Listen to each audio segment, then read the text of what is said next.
Ads లేకుండా latest episode చూడండి.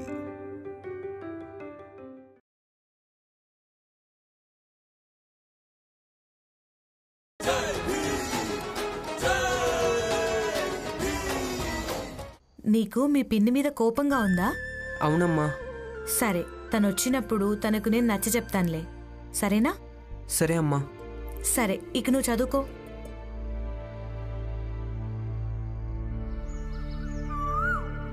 రండి రండి, అందరూ బయటకు వచ్చేయండి. ఈరోజు మనందరికీ ఒక కొత్త ఉదయం.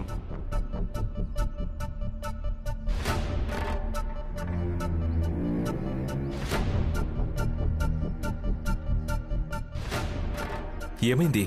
చెప్తా ఉండు.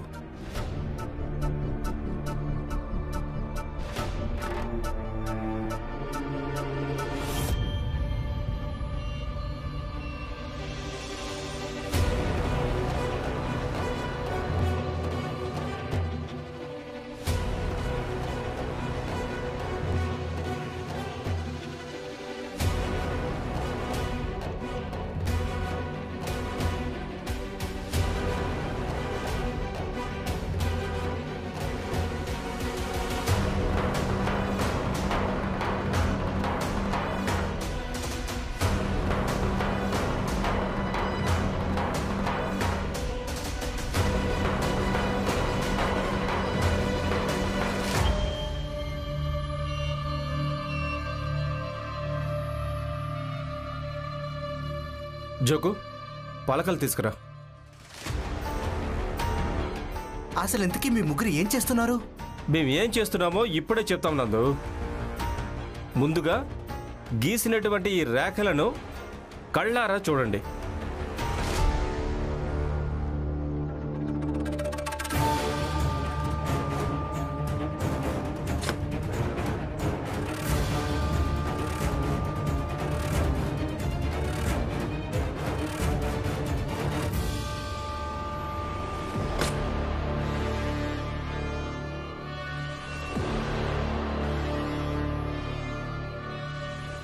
గీసినటువంటి ఈ రేఖలు కళ్ళారా చూశారు కదా. ఇప్పుడు ఈ పలకలు కూడా చూడండి, జాగ్రత్తగా చూడండి, చదవండి. చదువు వచ్చిన వాళ్ళు తర్వాత అర్థం చేసుకోండి. రాత్రంతా ఆలోచించాను, బాగా ఆలోచించాను. మన గురించి, ఆర్తి గురించి, ఆ తర్వాత భీమరావు గురించి. తర్వాత నాకు అర్థమైంది ఏంటంటే, ఈ గీసినటువంటి 2 రేఖల్లోనే ఒక మార్గం మనది అవుతుందని. అవును, ఇక ఇవే 2 మార్గాల్లో నుంచి ఒక మార్గాన్ని మనందరం ఎంచుకోవాల్సి ఉంటుంది. ఒక మార్గం భీమరావుది, ఇక రెండవ మార్గం ఆర్తిది.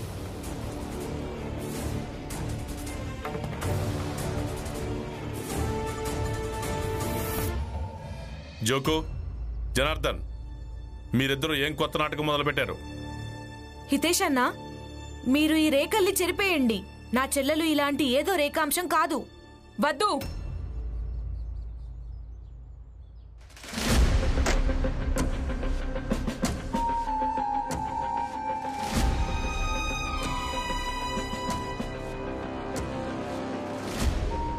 రేఖలను చెరిపేయడానికి వీల్లేదు. ఎలా ఉన్నాయో అలాగే ఉండని.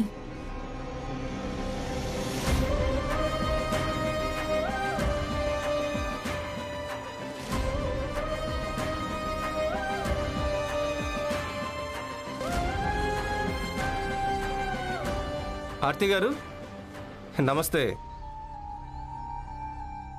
నేను నిన్నెక్కడో చూశాను. ఎక్కడో కాదు, బస్తీలో, శోభా గారి ఇంట్లో.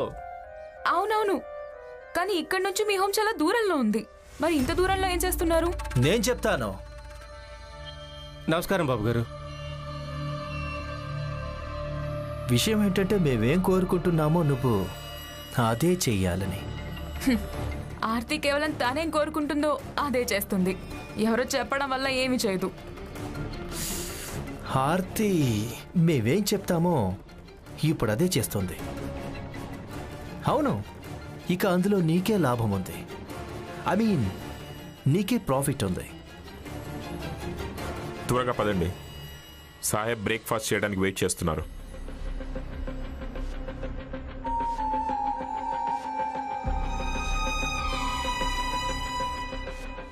టైం తీసుకుని వస్తాను, అప్పుడు వివరించు.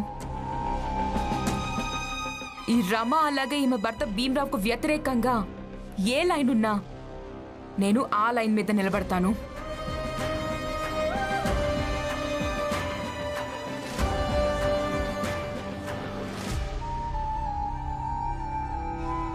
ఇలా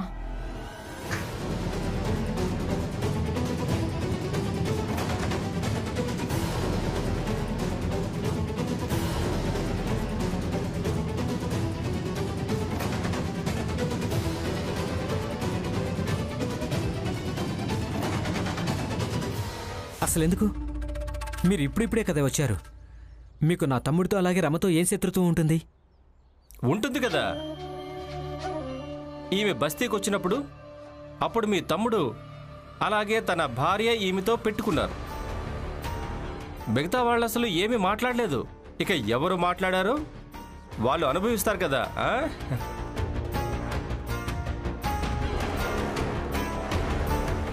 కానీ అసలు ఇక్కడ ఏం జరుగుతోంది? నాకేమీ అర్థం కావడం లేదు. ఏమీ లేదక్కా. హితేష్ బాబాయ్ 2 రేఖల్ని గీశారుగా, ఇప్పుడు నాటకాలు ఆడుతున్నారు. ఆర్తి, లోపలికి పద. నో సిస్టర్, నన్ను వదులు. ఇక నేను ఈ బస్తీలో కొందరికి తెలిసేలా చేయాలి. పిచ్చిదానిలా మాట్లాడకు. అయినా ఎవరికి ఏమీ తెలియజేయాల్సిన అవసరం లేదు. లోపలికి రాలేకుంటే ఇంటి బయటికి వెళ్ళి మాట్లాడుకుందాం. సేస్ మనిద్దరం టాక్స్ ఇక్కడ కూడా చేయొచ్చు కదా. ప్రస్తుతం నన్ను వీళ్ళతో మాట్లాడినివ్వు. ఏం మాట్లాడతావు? అసలు మాట్లాడడానికి ఏముంది? నేను నీకు నిన్న కూడా చెప్పాను కదా, ఇక్కడ బస్తీలో వాళ్ళు అందరూ చాలా మంచి వాళ్ళని. నీకు ఒక్కసారి చెప్తే అర్థం కావడం లేదా? పదా. ఆగండి. మీరు బలవంతంగా ఆమెను తీసుకువెళ్తే ఎప్పుడో అప్పుడు ఆవిడ మళ్లీ తిరిగొచ్చేస్తుంది. లేకపోతే మీరు ఆమెను ఇక్కడ నోరు మూయిస్తే మీ ఇద్దరి మధ్య ఉన్న బంధం పాడైపోతుంది. ఇక నేనది కోరుకోవటం లేదు. మరి నువ్వేం కోరుతున్నావు భీమ్? నాకేమనిపిస్తుందంటే హితేష్ బాబాయ్ ఇక్కడ ఏ 2 రేఖల్ని గీశాడో అలాగే ఆయన ఏం చెప్పాడు, రాత్రంతా ఆయన బాగా ఆలోచించాడని, ఈమె గురించి, నా గురించి, తన గురించి. కానీ ఆయనేం ఆలోచించాడో అది ఇంకా చెప్పనే లేదు. ఒకవేళ అసలు ఆయన మనసులో ఏముందో మా అందరికీ తెలిస్తే గనక అది మేం కూడా అర్థం చేసుకోవడానికి ప్రయత్నం చేస్తాం. ఒకవేళ అంతా బానే ఉందనిపిస్తే మేము దాన్ని పాటిస్తాం కూడా. లేదా ఒకవేళ ఏదైనా తప్పనిపిస్తే నేను దాన్ని తర్కపూర్వకంగా వ్యతిరేకిస్తాను కూడా. చెప్పండి హితేష్ బాబాయ్, ఈ రేఖలకు అర్థం ఏంటి? అది నీకు చెప్పడం జరుగుతుంది.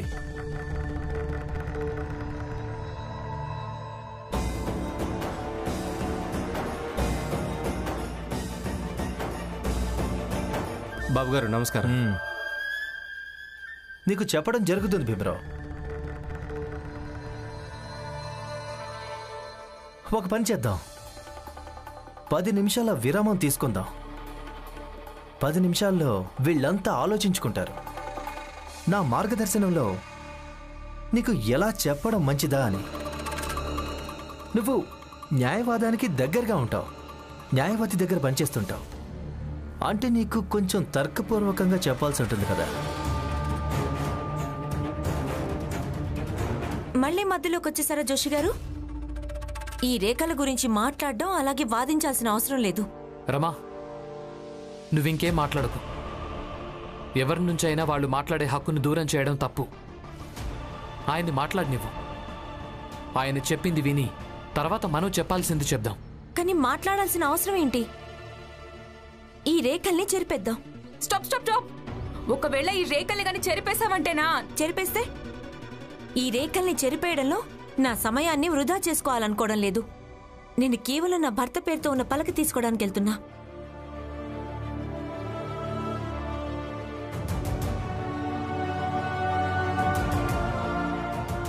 ఆగురమా, నువ్విలా చెయ్యొద్దు. అసలేం జరుగుతుందో దాన్ని జరగనివ్వు. ఏం జరగనివ్వాలి?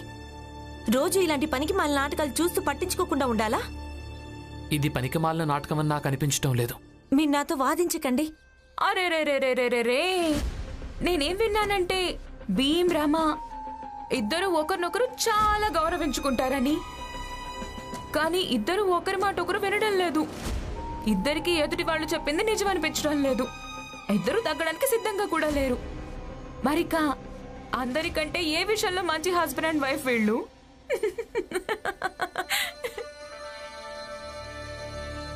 చూడండి, నా చెయ్యి వదలండి. దీన్ని లోపలికి తీసుకెళ్ళాలి. వద్దురమ్మా. ఈ రేఖల సంగతి తర్వాత. ముందుగా ఇది చూద్దాం, ఎవరి మాట ఎవరు వింటారు. అలాగే ఇద్దరు కలిసి ఇప్పుడు హస్బెండ్ అండ్ వైఫ్ బంధానికి ఉన్న హోదాన్ని కాపాడతారు.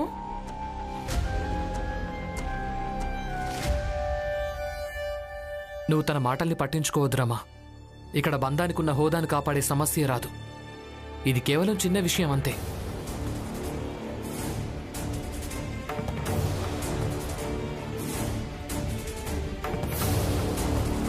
రమా,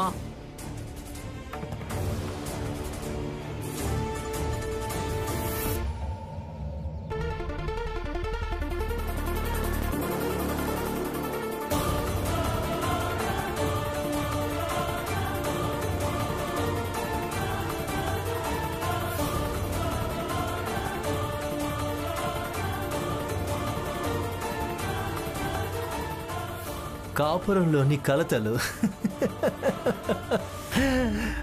భీమ్రావ్, చిన్నపాటి విరామం తీసుకుందాం.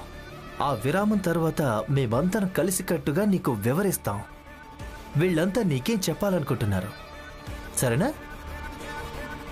అలాగే నరోత్తమ్ జోషి గారు, ఈరోజు నాకు చాలా సంతోషంగా ఉంది. మీరు మా జాతికి చెందిన వాళ్ల కోసం కలిసి కట్టుగా అనే పదాన్ని ప్రయోగించారు. చాలా ఆనందంగా ఉంది. చిన్నపాటి విరామం తీసుకుందాం. ఆ విరామం తర్వాత మేమందరం కలిసికట్టుగా నీకు వివరిస్తాం. వీళ్ళంతా నీకేం చెప్పాలనుకున్నారు. విరామం తర్వాతే కలుద్దాం.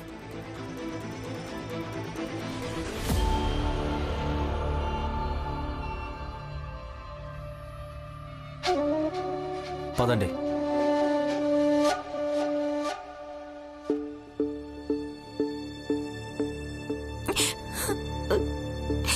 ఈయనెప్పుడు నా మాట వినరు. ఈయనకు కూడా తెలుసు వాళ్ళంతా ఈయన్ని ఇరికిస్తున్నారు. ఎప్పటిలాగే ఈయన సమయాన్ని వృధా చేస్తున్నారు. ఈయన చెప్తుంటారుగా, మనం ప్రతిదానికి ఆగి సమయాన్ని వృధా చేసుకోకూడదని. ఈయన స్వయంగా వాళ్ళ వలలో ఇరుక్కుపోయారు. నాకు ఇలాంటివి చూస్తే చాలా బాధగా ఉంటుంది.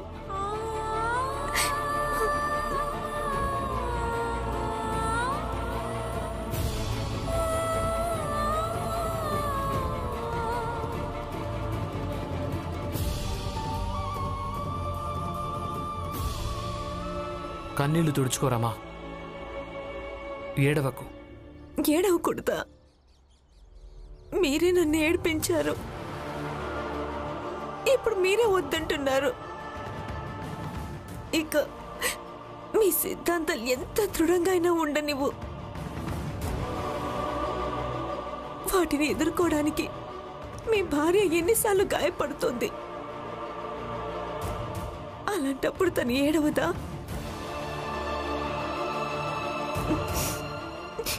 మీరు వెళ్ళండి, ఎదురు చూడండి. వాళ్ళంతా కలిసి వివరిస్తారు.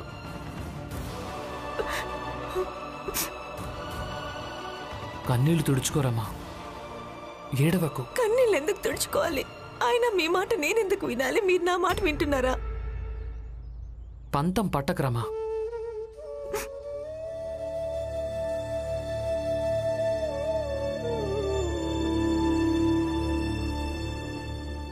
చూడు, అప్పుడప్పుడు నీ భర్త చెప్పింది కూడా వింటూ ఉండు. మీరెందుకు ఇలా ఉన్నారు? నాకు అర్థమే కాదు. ముందు మీరే ఏడిపిస్తారు, తర్వాత ఇలాంటి మాటలు చెప్పి కన్నీళ్ళు తుడుస్తారు. నేను మిమ్మల్ని ఆపలేను. నువ్వన్నది నిజమే. నా సిద్ధాంతాల రేఖలు ఎంత దృఢంగా ఉంటాయంటే ఎన్నోసార్లు నువ్వు వాటిని ఎదుర్కొని గాయపడుతూ ఉంటావు. కానీ ఏం చెయ్యను రమా, ఈ భీమ్రావు ఎప్పటికీ తన సిద్ధాంతాల రేఖల్ని అస్సలు బలహీన పడిపోనివ్వలేడు కదా.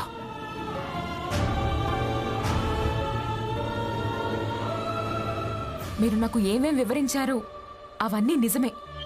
నాకేమనిపిస్తుందంటే భీమ్రావుకు ఇప్పుడే డేవిడ్ సార్ని రమ్మని అందరి ముందు తన స్తోమతెట్టు చూపించాలనిపిస్తోంది. ఇప్పుడే కాదు, ప్రస్తుతం వెళ్ళి భీమ్రావుకు ఏం చెప్పాలో నేను వివరిస్తాను.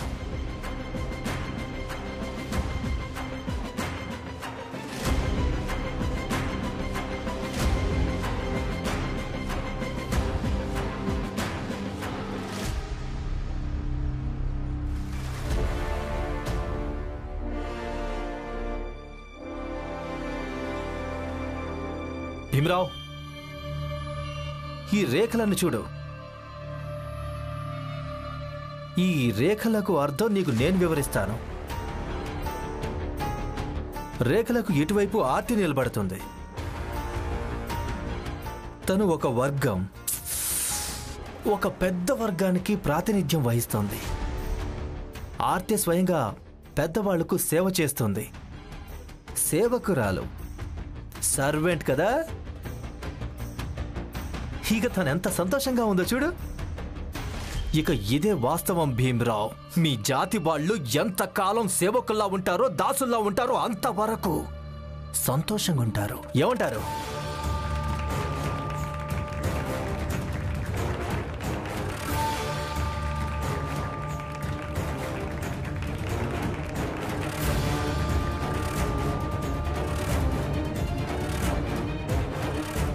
రేఖకు అటువైపు నువ్వు నిలబడ్డావు భీమ్రావ్. నువ్వొక కాదు, కొందరు వ్యక్తులకు ప్రాతినిధ్యం వహిస్తున్నావు. వాళ్ళు పెద్దవాళ్లకు సమానం అనుకుంటారు. వాళ్ళ కళ్ళల్లో ఎన్నో కలలున్నాయి. అలాగే ఆ కలలు కంటూ వాళ్ళు ఎంతో పైకి ఎదగొచ్చని అనుకుంటున్నారు. కానీ దానివల్ల ఒరిగేదేం లేదు. వాళ్ళు జీవితాంతం నీలాగే తిరుగుతూ ఉంటారు.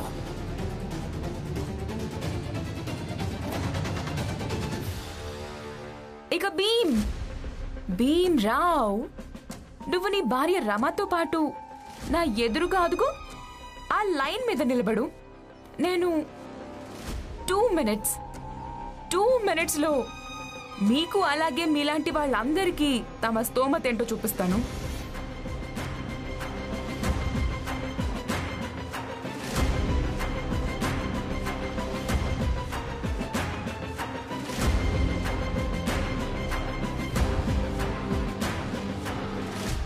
ఆర్తి, అసలు నువ్వేం నాటకాలు ఆడుతున్నావు?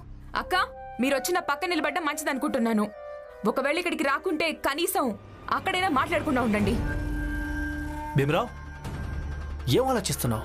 రా, రేఖ దగ్గరకు వచ్చే. నువ్వు రేఖ దగ్గరికి రాగానే ఆర్తి నీకు 2 నిమిషాల్లో నీ స్తోమత ఏంటో నీకు చూపిస్తుంది. వచ్చే.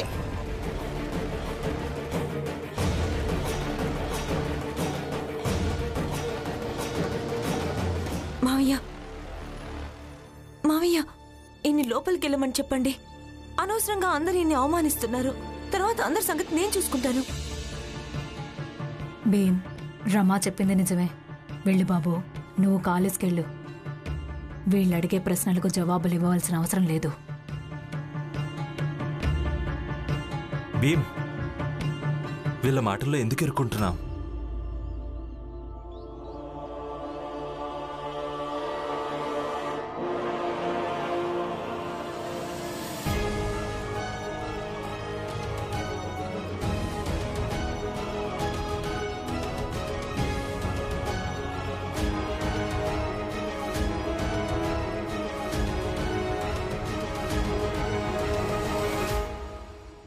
ధన్యవాదాలు నరోత్తమ్ జోషి గారు.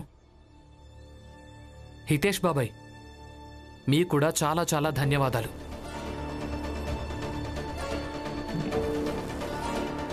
మీ ఇద్దరూ ఇక్కడ ఈ రేఖల్ని గీసి మా అందరికీ చాలా తేలికగా వివరించారు. మా జాతిలోని ప్రతి వ్యక్తి ఈ 2 మార్గాల్లోంచి ఏదో ఒక మార్గాన్ని ఎంచుకోవాల్సి ఉంటుందని. నరోత్తం గారు, ఆ రేఖ పెత్తనపు భావాలతో నిండిపోయింది.